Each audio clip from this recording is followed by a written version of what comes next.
Hello friends, I am Vinita Garg, HOD Computer Science. In this video lesson, we will talk about classes and objects.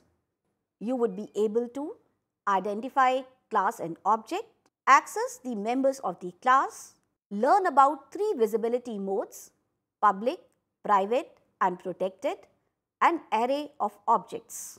We are surrounded by different kind of objects. For example, if you simply look around yourself, you will find objects like table, chair, pen, car, fan, phone, etc. All these objects have certain attributes and behavior, where attributes are the characteristics of the object and behaviors are the functions which the object can perform. For example, the attributes of dog can be color, breed, hungry, etc. and its behavior can be barking, fetching, wagging tail, etc. If we take an example of a car, the attributes of car can be wheels, gears, color, brand, etc. and its behavior can be accelerating, changing gears, etc. Now let us take another example of apple. The various attributes of apple can be shape, color, etc. and its behavior can be taste, juicy, etc. Now there may be many objects of same kind. The objects of similar attributes and common behavior form a class. If you look at this slide, all these dogs, they are objects and they belong to the class dog. Similarly, all these cars and apples, they belong to the classes car and apple respectively. So class defines what an object is to be, and this definition is given in terms of attributes and behavior, where attributes describes the object and behavior are the functions which can be performed by an object. Here class dog defines how all dogs will look like and what all actions they can perform. So we can say that class is a blueprint to create objects and an object is an instance of a class. Classes and objects are fundamental components of object-oriented programming. So let us understand how we can create objects and what objects are and how classes can be used to create objects. Class. A class in object-oriented programming is defined as a way to bind the data describing an entity and its associated functions together. It allows data to be hidden if necessary from the outside world. Now class specification has two parts: class declaration and class function definition. Now let us see what is a class declaration. The class declaration starts with the keyword class followed by the name of the class. The name of the class is also known as class specifier or tag name. Now the body of the class is enclosed within curly braces and is terminated by semicolon. Within the class, the variables and functions are declared. The variables which are declared within the class are called data members, and the functions declared within the class are called member functions. Together, data members and member functions are called members of the class. Now the keywords private, protected and public are called the visibility modes or access specifiers. The private and protected keywords specify that all the data members and member functions which are declared in this section are not visible outside the class. They can only be accessed by the members of the class. However, the data members and the member functions declared in the public visibility mode can be accessed outside the class, that is, by the object of the class. The only difference between private and protected visibility mode is that members of the protected visibility modes can be inherited, while members of the private visibility mode cannot be inherited. We will talk about inheritance later. Now let us take an example of the class student.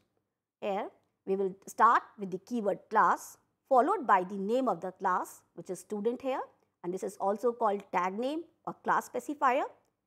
Now the data members of this class are roll number and name, which are kept in the private visibility mode, and the member functions of this class are inData and outData, which are kept in public visibility mode. In the inData, we will input the details of the data members, and in the function outData, we will display all the data members. Now, if we define the class without any visibility mode, then by default, it is taken as private. So, if all the labels are missing, then all the members of the class are considered as private. This type of class is completely hidden from the world, as none of its members can be accessed outside the class.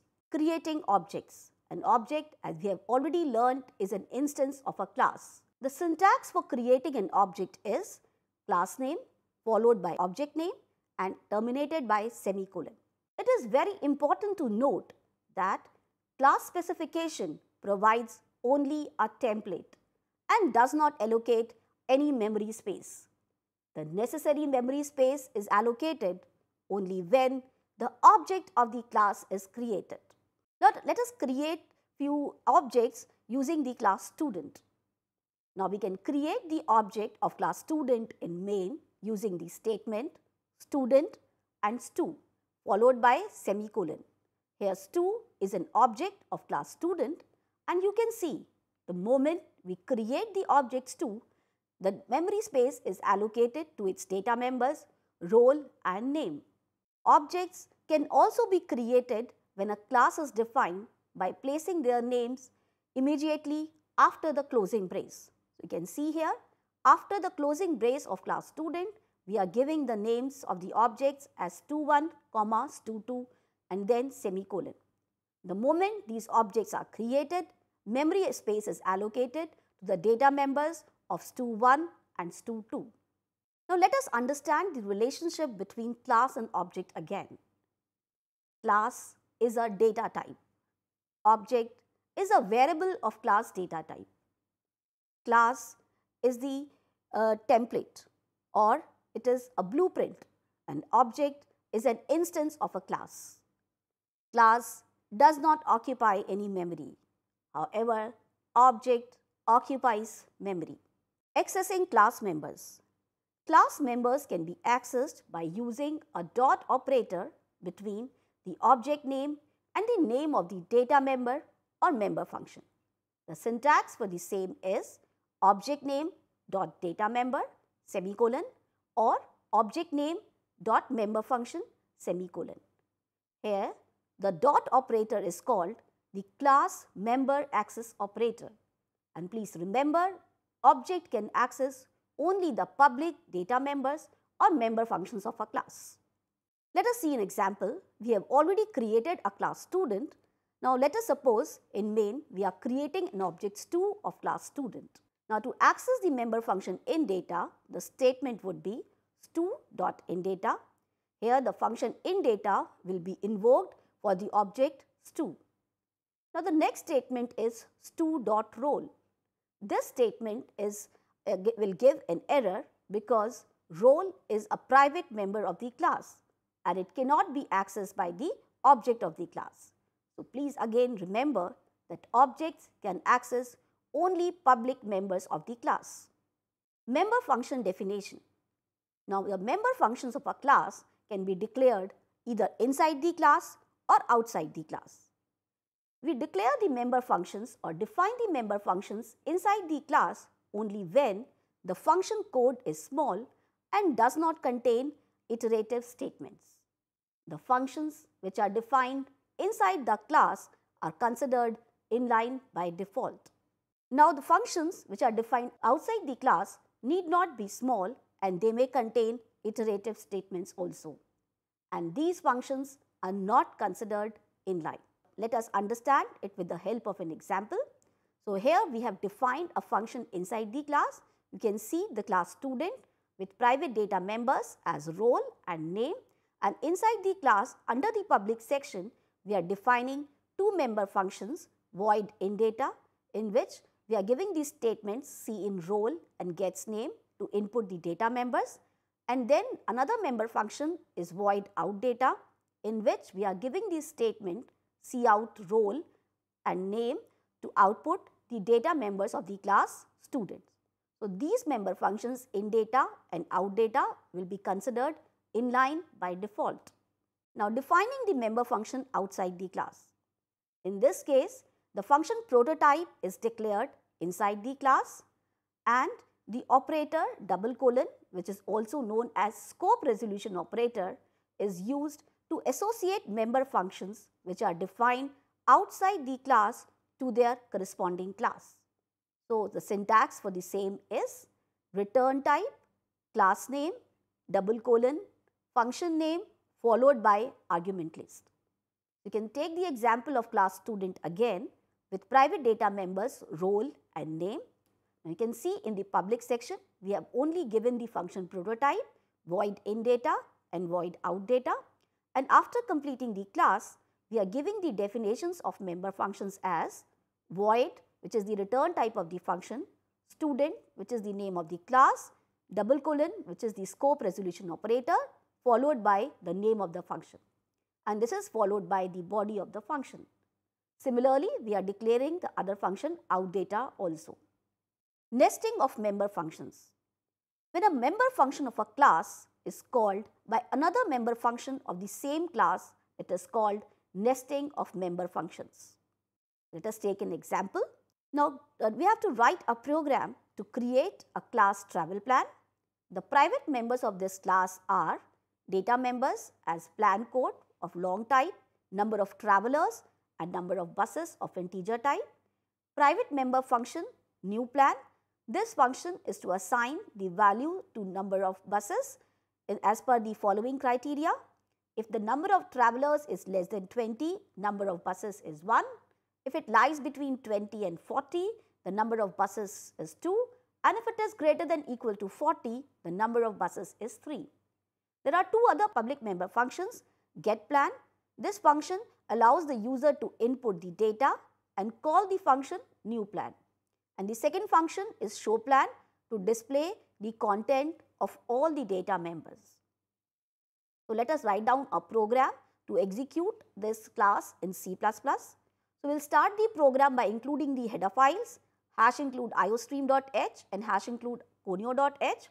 Then we will define a class by starting with the keyword class followed by the name of the class, which is travel plan.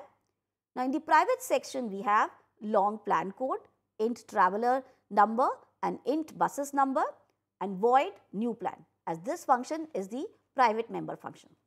In the public visibility mode we have two other functions, void getPlan and void showPlan. Now, we are defining all these functions outside the class. So, let us see their definition. Void travel plan, which is the name of the class, double colon getPlan. So, in this function we will read the values for plan code and traveler number using the statement cin plan code and cin traveler number, and then we will call the function newPlan. Now, in the newPlan function we have given the if statement if traveler number less than 20, buses number is equal to 1, else if the traveler number is less than 40, buses number is equal to 2, else buses number equal to 3. The other function is the showPlan, in which we are simply displaying the values of all the data members of the class. Now, in void main we are creating an object TP of class travel plan. You see, the moment we create an object, memory space is allocated to all the three data members, plan code, traveler number and buses number. Now, the next statement is tp.getPlan.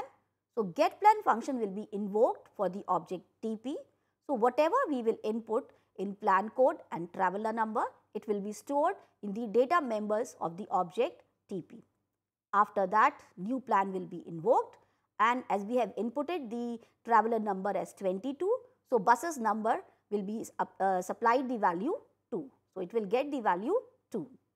Now, after the execution of this function is over, the next statement is tp.showPlan. So, here the function showPlan will be executed and it will display the values of all the three data members, as you can see on the output screen.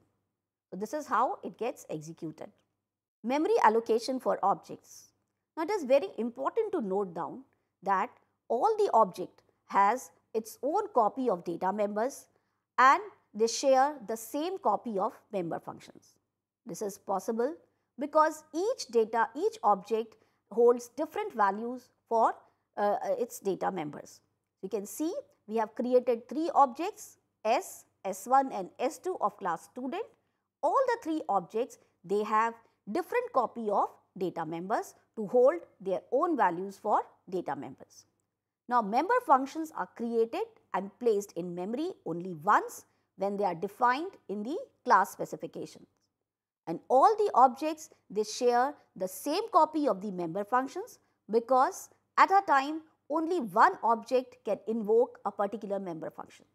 2 objects cannot invoke the same member function simultaneously. Now, we will talk about array of objects. An array of objects is stored inside the memory in the same way as a multi-dimensional array. We can use the usual array accessing methods to access individual elements and then the dot operator to access the class members. Again, very important to note that only public members of the class can be accessed by the array of objects. Now, let us take an example. So, again we are using the class student with the data members role and name and member functions get data and show data. We are creating an array of objects. So, if you look into main, the first statement is student stu5. Here stu is an array of object of size 5.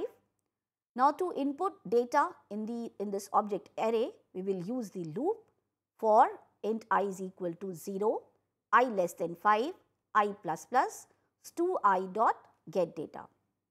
Now, to display the values of data members of all the objects of this array, again we will use the loop for int I is equal to 0, I less than 5, I plus plus, stu I dot show data.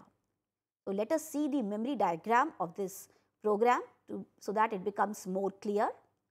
So, you can see when we give these statements student stu5, this will create an array of objects of size 5, namely stu0, stu1, stu2, stu3 and stu4.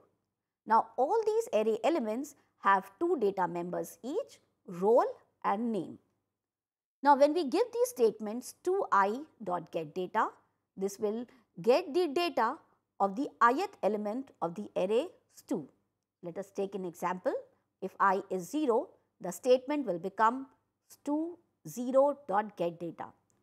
Now, when the get data function is invoked for the object stu0, whatever values we input in role and name, they will be stored in the data members of the object stu0, that is stu0 dot role and stu0 dot name. So, in this video, you have learned about classes and object, 3 visibility modes, private, protected and public, and array of objects. I hope the video is clear and you have understood whatever has been discussed. Thank you.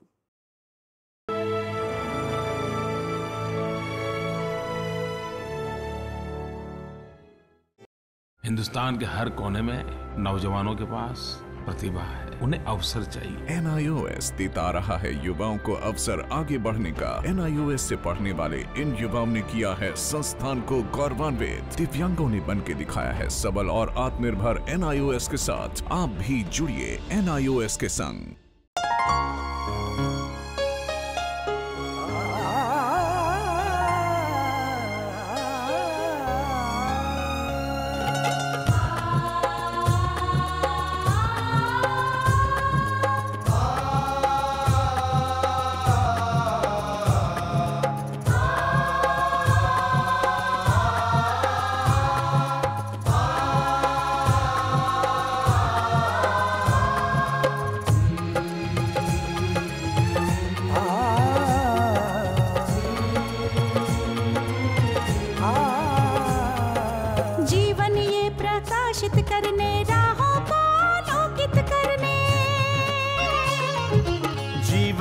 प्रकाशित करने राहों को आलोकित करने हम अपना दीपक स्वयं बने, हम अपना रास्ता स्वयं चुने। हम अपना दीपक स्वयं बने, हम अपना रास्ता स्वयं चुने। जीवन ये प्रकाशित करने, राहों को आलोकित करने।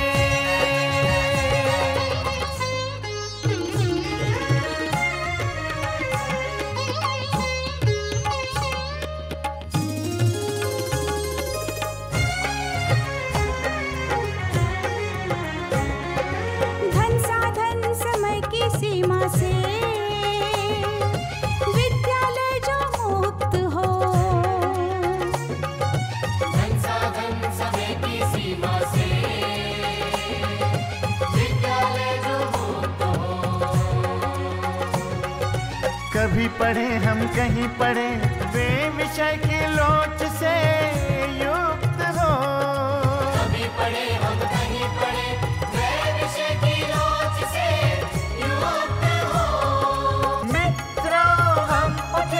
और जागे, मंजिल आने की ध्वनि सुने। हम अपना दीपक स्वयं बने, हम अपना रास्ता स्वयं चुने। जीवन ये प्रकाशित करने, राहों को आलोकित करने।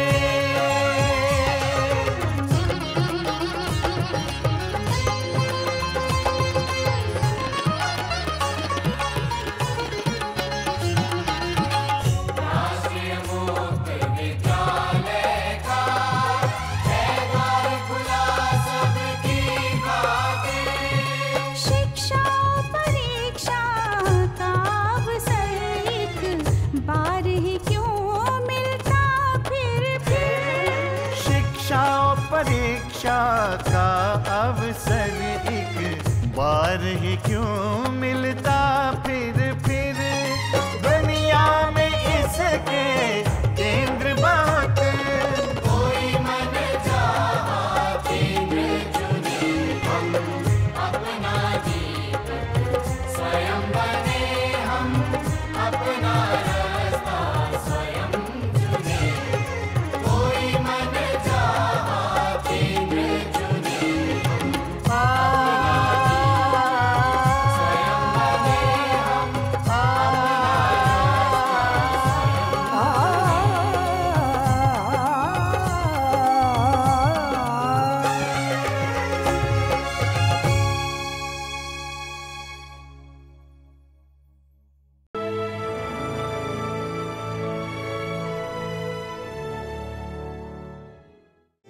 हिंदुस्तान के हर कोने में नौजवानों के पास प्रतिभा है, उन्हें अवसर चाहिए। NIOS देता रहा है युवाओं को अवसर आगे बढ़ने का। NIOS से पढ़ने वाले इन युवाओं ने किया है संस्थान को गौरवान्वित। दिव्यांगों ने बन के दिखाया है सबल और आत्मनिर्भर। NIOS के साथ आप भी जुड़िए NIOS के संग।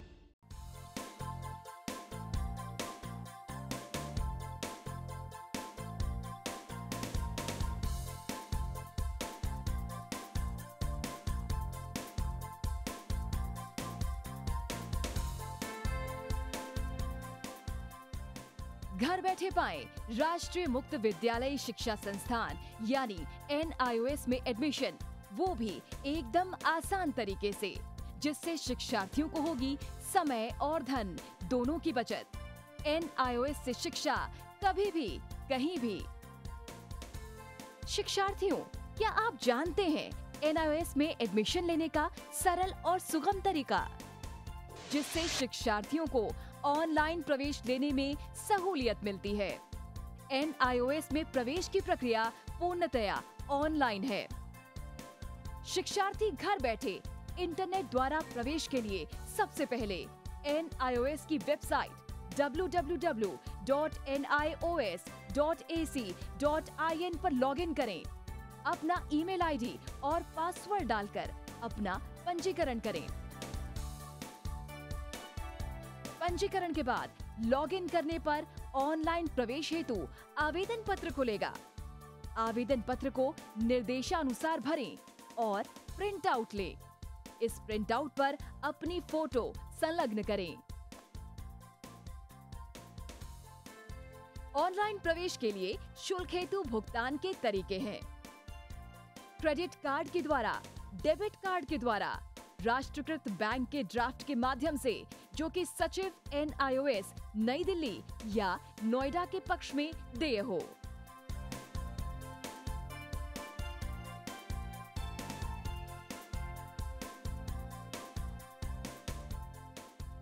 भरे हुए आवेदन पत्र के साथ साथ डिमांड ड्राफ्ट और संलग्न किए जाने वाले दस्तावेज हैं: जन्म रजिस्ट्रार के जिला कार्यालय से जारी जन्म प्रमाण पत्र की सत्यापित प्रति, जिसमें जन्म तिथि अंकित हो, पिछले विद्यालय से प्राप्त विद्यालय छोड़ने का प्रमाण पत्र, जिसमें आवेदक की जन्म तिथि लिखी हो।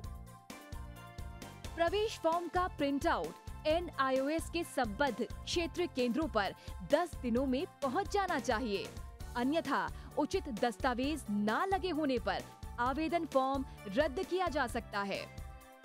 प्रवेश प्रक्रिया की पुष्टि होने के बाद शिक्षार्थियों को परिचय पत्र व अध्ययन सामग्री डाक द्वारा तुरंत पहुंचाई जाती है। ऑनलाइन प्रवेश एक बहुत ही सुगम और सुविधाजनक प्रवेश प्रणाली है। Online on time for safe and secure admission.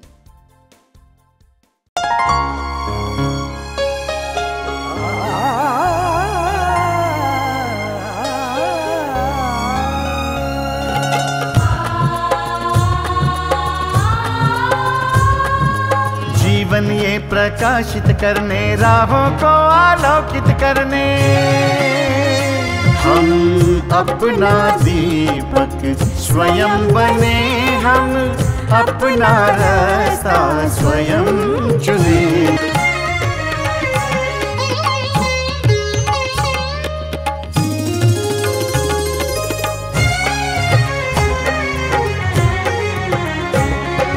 धन साधन समय की सीमा से विद्यालय जो मुक्त हो, धन साधन समय की सीमा से विद्यालय जो मुक्त हो। कभी पढ़े हम कहीं पढ़े, वे विषय की लोच से युक्त हो। मित्रों हम उठे और जागे, मंजिल आने की ध्वनि सुने, हम अपना दीपक स्वयं बने, हम अपना रास्ता स्वयं चुने। कोई मन चाहा केंद्र चुने, स्वयं बने, हम